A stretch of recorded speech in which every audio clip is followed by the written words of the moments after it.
Have your Bibles open, please, or your scriptures open, to the book of Nehemiah, chapter number 3. Now, if you haven't read book chapter number 3 yet, I'm going to encourage you to do one of two things. Read it or listen to it. With our electronic devices that we have today and the ability we have to hear the Scripture as well as read the Scripture, if you have problems reading a passage, always you can listen to it. And I would encourage you to do that. I anticipate that we will have about 2 and maybe 3 Sundays in this chapter. And so we want to begin this morning with our message. And the question arises, what in the world does the rebuilding of a wall in Jerusalem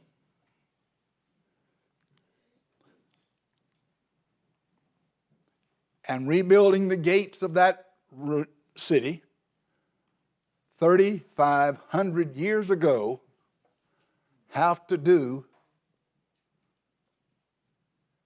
with the 21st century church? And in particular, the Free Will Baptist Church on Vineland School Road and South 5th Street in DeSoto, Missouri, what does it have to do with it? Well,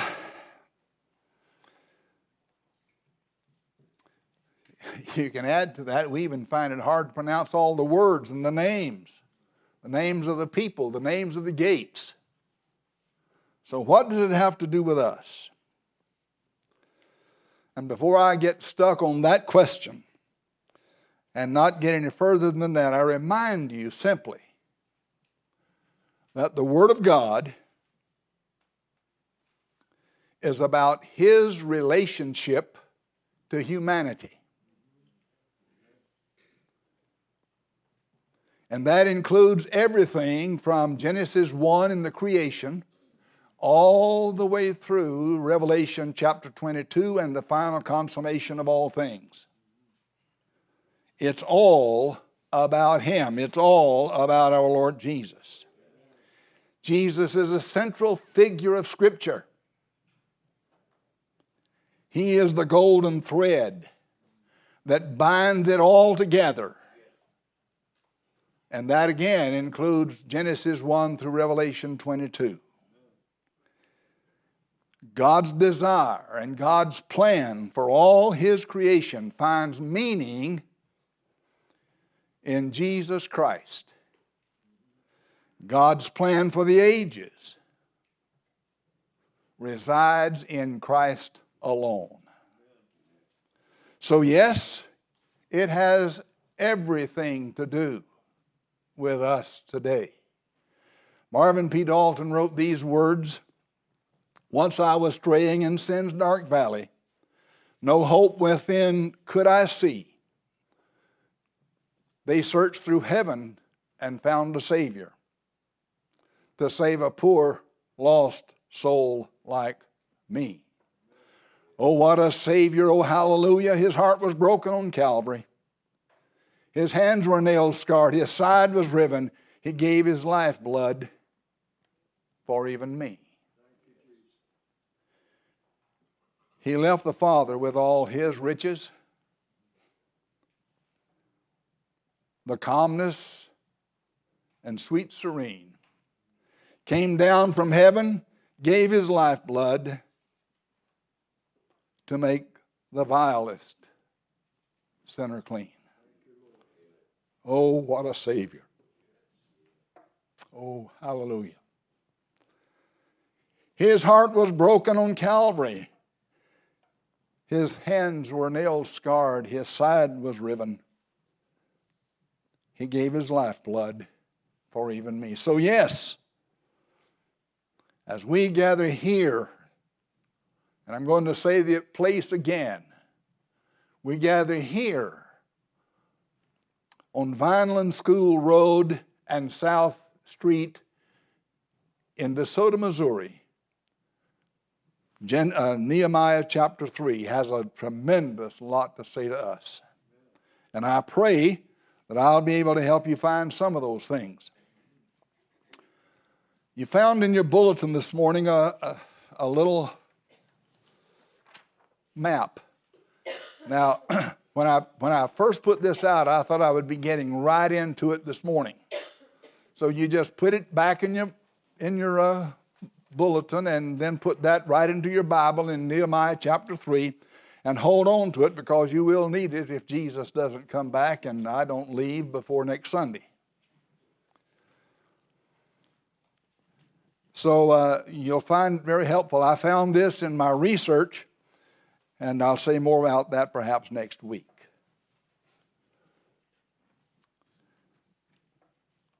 Nehemiah chapter 3 records an historic event in the restoration of the city of Jerusalem and the walls of that city. It is a powerful picture of revival in Jerusalem, and it's also a great portrait for what the process of revival is in the 21st century church. It is a description of what can happen in our local church and other churches in our fellowship across the nation when the people of God come together and have the mind to work. When we become a people who have a mind to work, and we become a people that has the next to them spirit, we will be a family of people under the power of the Holy Spirit, unstoppable. But those two things are vital: a mind to work people and a next to them family of faith. In 3:1, the Bible says, chapter 3, verse 1, Elisha, the high priest, started the building process at the sheep gate. Now, there are 10 gates that are named in this chapter, and they all have very, very special meaning in the work of God and in the lives of God's people and in the growth of grace. So we start at the sheep gate, and from there forward in this holy record, such terms as next to him, after him, depending on what translation you use, and other such equivalent terms as next to him and after him are used 40 odd times. Now think that over. That means something. When a phrase like that is used that many times in one chapter in God's Word, there is a meaning to it. So I hope we get that picture. So I want you to get the picture that these people faced when Nehemiah stood before them. All those protective walls who through the years had protected Jerusalem had now turned to rubble heaps. The gates that were open and closed to protect them had been destroyed by fire and returned to ashes. The naysayers and the critics and enemies who lived among them, beside them, who were a part of their community, as well as those outside, were criticizing and threatening. And all of that they were facing on a daily basis. Then came that civil servant employee that I mentioned last week, a civil service person from King Artaxerxes. His name was Nehemiah. And as a result of Nehemiah's coming, that ragtag, discouraged Jewish community joined hands They marched together to the rubble piles.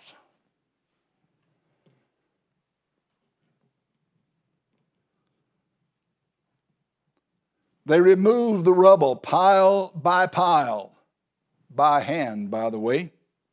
There were no tractors, there were no scoops, there were no shovels, there were nothing except hands to remove the rubble. And as a result, they rebuilt the protective walls and restored the gates, all in less than 2 months. Verse 15 of chapter 6 says, so the wall was completed on the 25th day of Elul, or October the 2nd, if you want to think about today's months, in just 52 days. Now I want you to notice what verse 16 says in following. Get this. When all our enemies heard and all the nations who were around us saw this, they were greatly disheartened. Another translation says frightened and humiliated. We continue the reading. They knew that this work had been accomplished with the help of our God. Amen. Oh, hallelujah, for the hand of God on a local church that has come to the place of a next to him spirit and come to a place of hand in hand, heart to heart, joined together. And when that happens, that church, as I mentioned before, will be unstoppable. What does it take for that to happen? Well, someone might say it takes everybody getting together. No. That's not where it starts.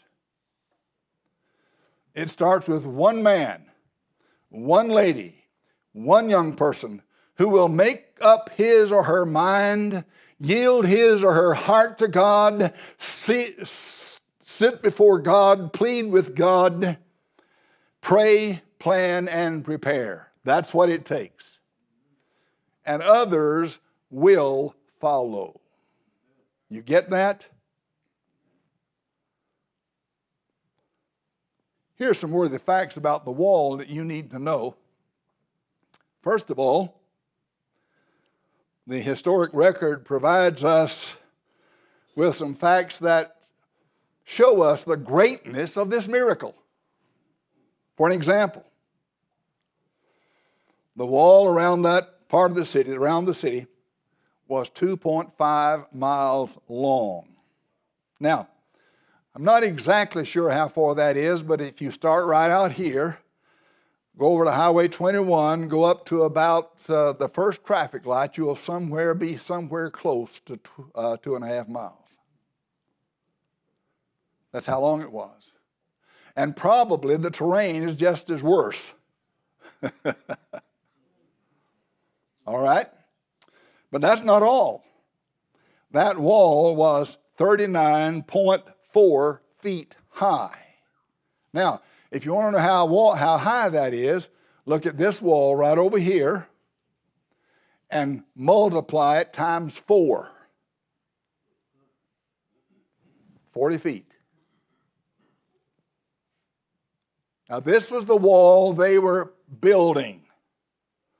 2.5 miles long, 40 feet high, but that's not all. It was 8 feet thick. Now, if you have any question about how long or how big 8 feet thick is, look right up here at the baptistry. That opening right there is 8 feet. Now then, think this over. An 8-foot wide, thick stone building that reaches right at 40 feet in the air and 2.5 miles long over rugged, crooked terrain. They did it in less than 2 months. All by hand. Why? Because they had a mind to work together.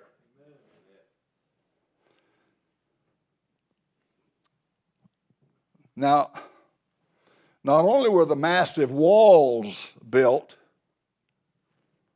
and reconstructed and rebuilt and all of that, those massive gates were also rebuilt, rehung, or repaired, whatever, and rehung all in the same 52 days.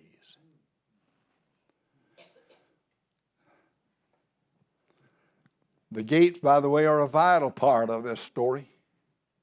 And they're a vital part of your spiritual walk. And I trust this morning we'll learn something about the gates in the days that lay ahead. So we're going to examine the gates as well. However, there's some principles that Nehemiah followed in the building process that must also come into play in the house of God and the work of God. And I want us to look at some of those principles. First of all, you need to note that lives and attitudes of workers do matter. Don't ever think, well, she doesn't really matter. He's a nobody, he doesn't really matter. From God's perspective, there is not a single person who has ever lived on the face of this earth.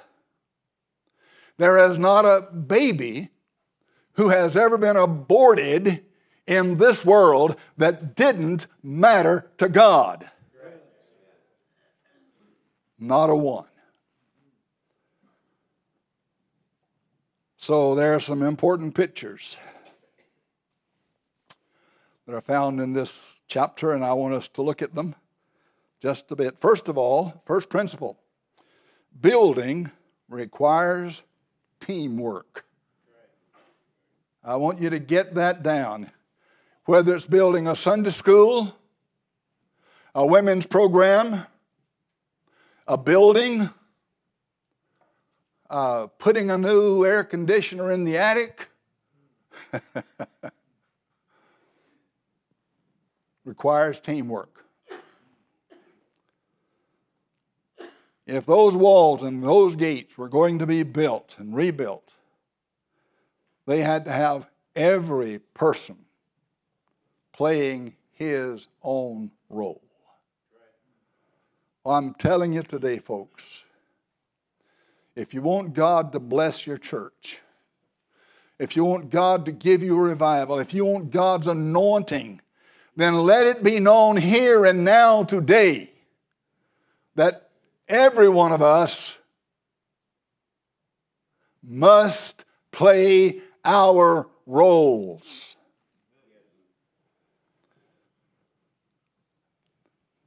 We'll not take the time now to deal with this, but right here would be a good place to stop and do a study of the New Testament one another's. Sometime when you're wanting to get a new perspective on things, just go through the New Testament and look up the one another's and read what it has to say about them. The Church of Jesus Christ is all about the one another's. The family of God is about the one another's, and I must move on. God never intended any pastor to be a one-man band.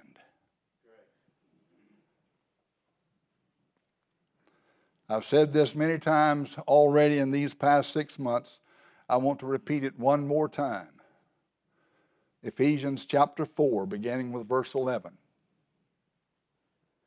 And he gave some apostles, and some prophets, and some evangelists, and some pastors and teachers for the equipping of the saints, for the work of the ministry, for the building up of the body of Christ, until. I love the word until. You could put a period right there and it'd say everything. But that's not where the Holy Spirit had the period put. So verse 13 says, until we all, that is the everyone that I was talking about earlier. That is the every individual in this building. That is the every kid in children's church. That is the everyone who comes to know the Lord Jesus or who just simply attends the services. Until we all attain the unity of the faith. And I find it interesting that that is in there. It didn't say unity in everything. It said unity in the faith. I'll just leave it right there for now. And to the knowledge of the Son of God, to the measure of a man, to the measure of the stature which belongs to the fullness of Christ.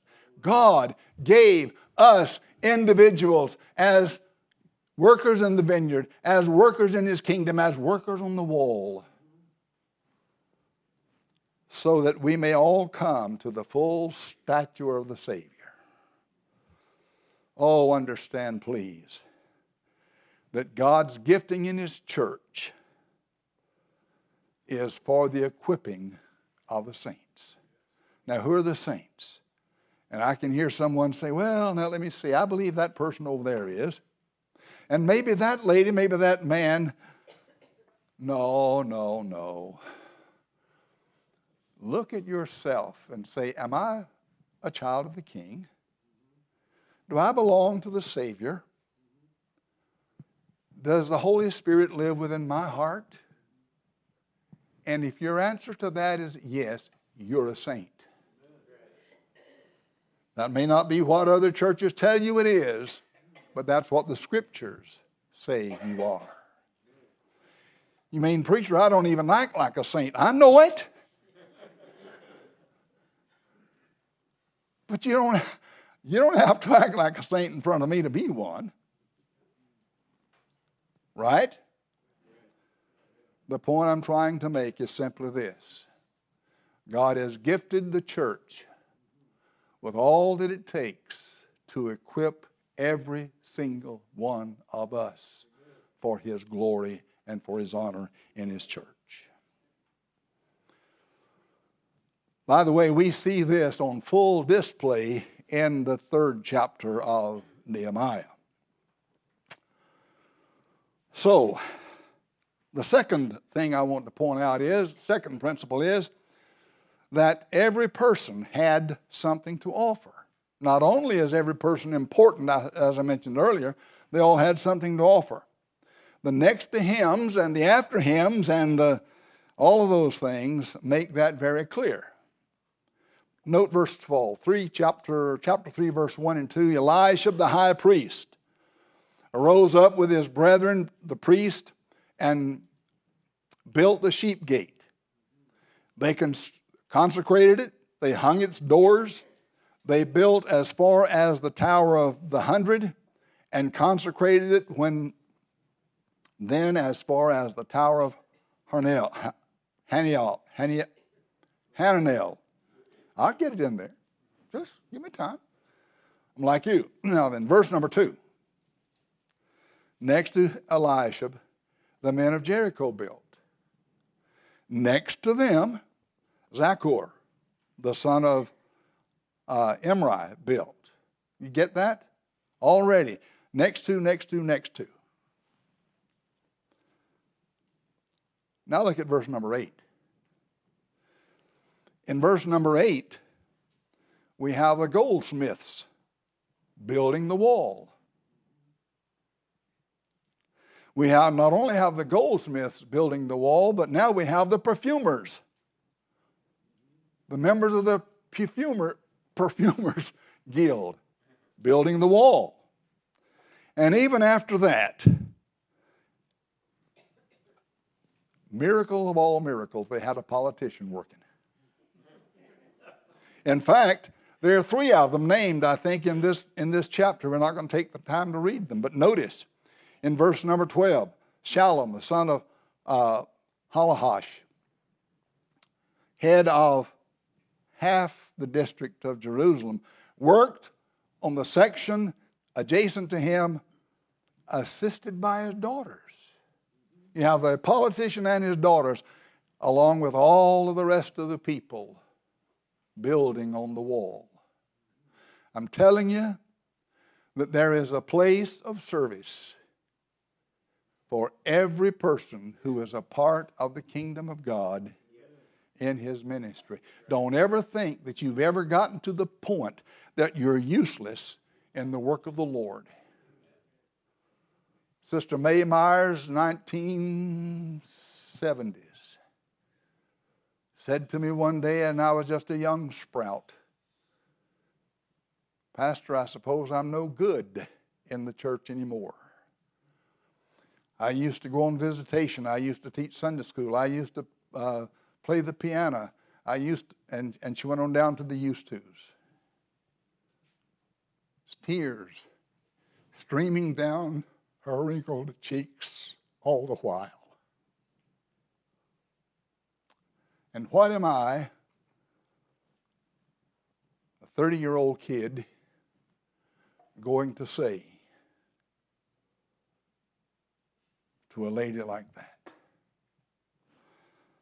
Only the Holy Spirit could give words at that time. And this is what he said.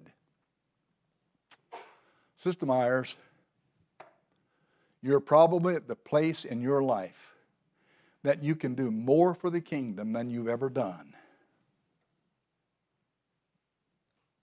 She looked at me, glitter in her eyes, a smile on her face, tears still coming. But how? And I said to her, it is important that people teach Sunday school, that they play the piano, that they go on visitation, they witness, and just went down the list that she had gone down. But I said, oh, listen to me, sister. Every one of those must be bathed in prayer. And if you're at the point there's nothing more you can do, then do the most that you'll ever be able to do. Seek God on the behalf of his kingdom and his church. They were all willing to get their hands dirty, even the politicians and his daughters. All willing to get their hands dirty. Why? Because they were building for the king. So now if the perfumers and the goldsmiths and the politicians and his daughters, and if they can get together and build a wall, surely, surely, surely, the folks who make up this church that meets on Vineland School Road and South Avenue can build right here in DeSoto. Your new pastor, Pastor Hackett, will be calling on you to lay aside your limitations and take on the project. And I pray that you'll be saying, yes, and when can I start? Now, lest you think, I'm taking a little more time here, but it's necessary. Now, lest you think that all of these people building these walls and gates had warm and fuzzy feelings toward everybody else building these gates, I think I'd better let you read some scripture. Verse number 5 says, Next to them, the Tekoites made repairs. But notice this. But their nobles did not put their shoulders to the work of their Lord. Another translation says that the leaders of the Tekoites would not work with the construction managers.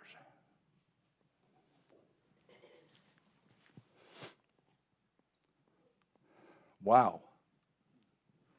Oh, wait a minute. Now, next to them, the Tekoites, their leaders just refused to work. They would not work with those who were supervisors. Now, what did those Tekoites do? They just packed up their shovels and rakes and hoes and put them in their wheelbarrows and just went off to another city and started building a wall, right? Absolutely not. They just kept on, for they were working for the King of Glory. And by the way, folks, when you get your eyes on the right person, you'll build and build and build and build until Jesus calls you home. Look now at verse number 27 to just verify what I've just told you. Then came the people of Tekoa. There's those Tekoites again. Those whose builders wouldn't work with the supervisors.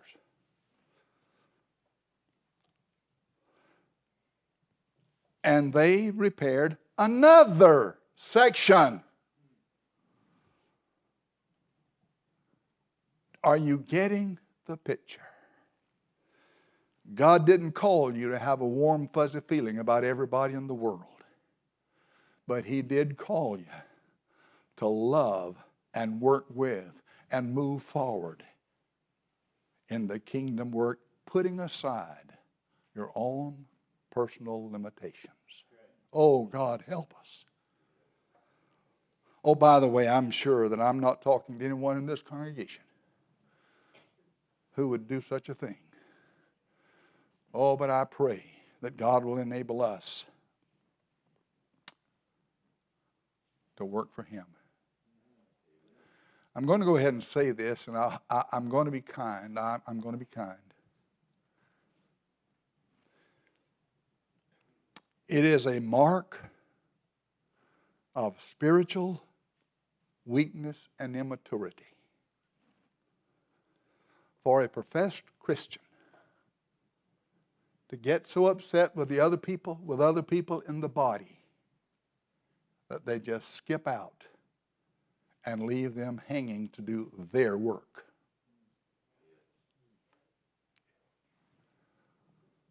So I'm questioning you, not questioning you, I'm asking you, how strong is your faith?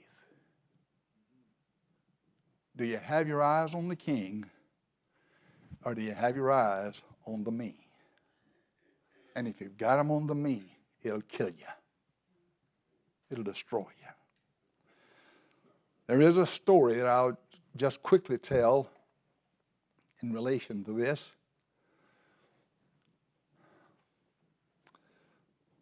It's about a man who walked down the street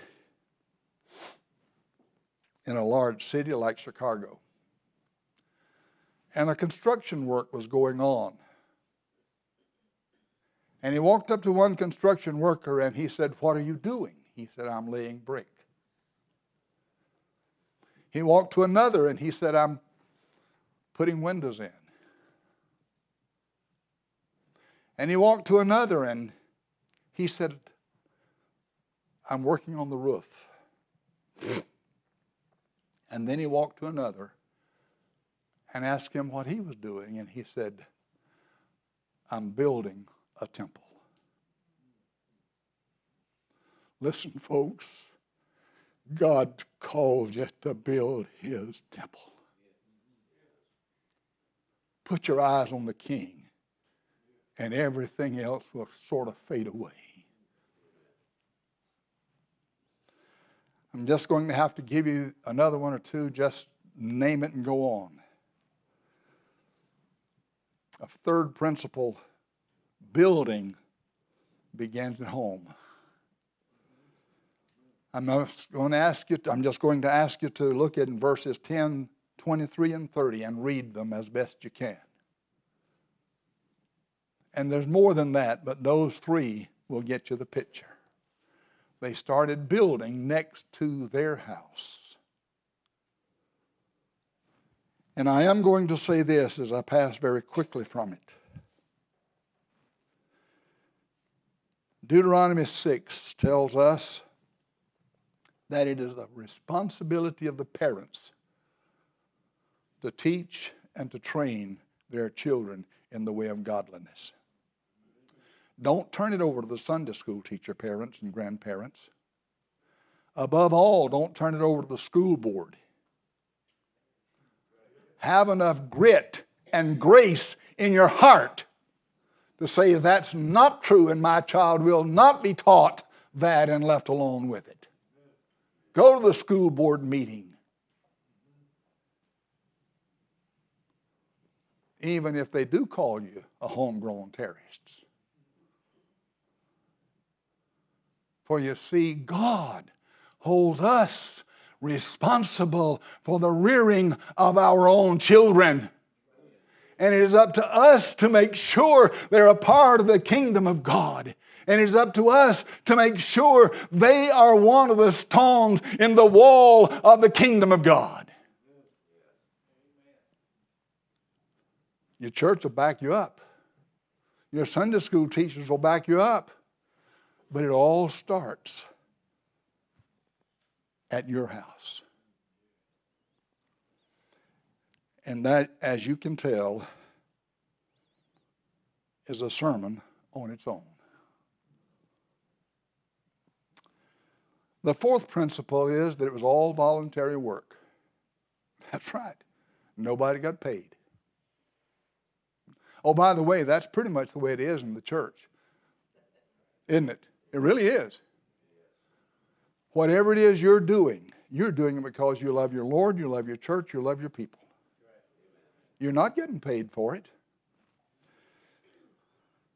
And I think Chuck Swindoll was right when he said, one of the biggest areas of discouragement come when Christians think they get their rewards in this life. If you're expecting to be rewarded here, let me tell you by experience, it ain't happening.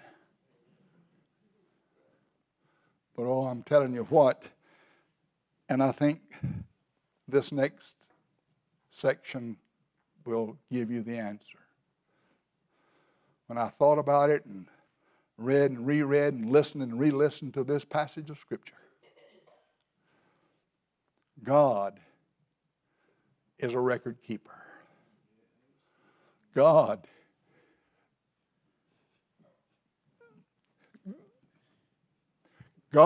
is a namer.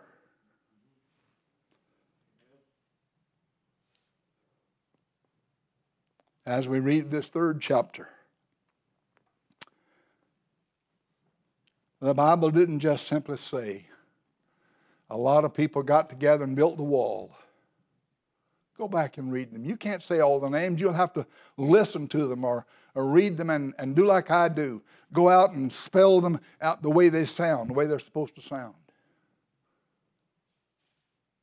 But God named them. He named your name. If you know the Lord, is written in God's book of life. And He has a record of what you're doing. Hallelujah.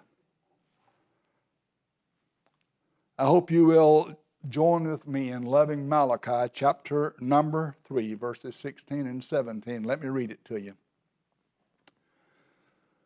Then those who feared the Lord spoke to one another, and the Lord listened. And the Lord heard them. So a book of remembrance was written before Him, that is the Lord, for those who feared the Lord and who honored and meditated on him. Now verse 17.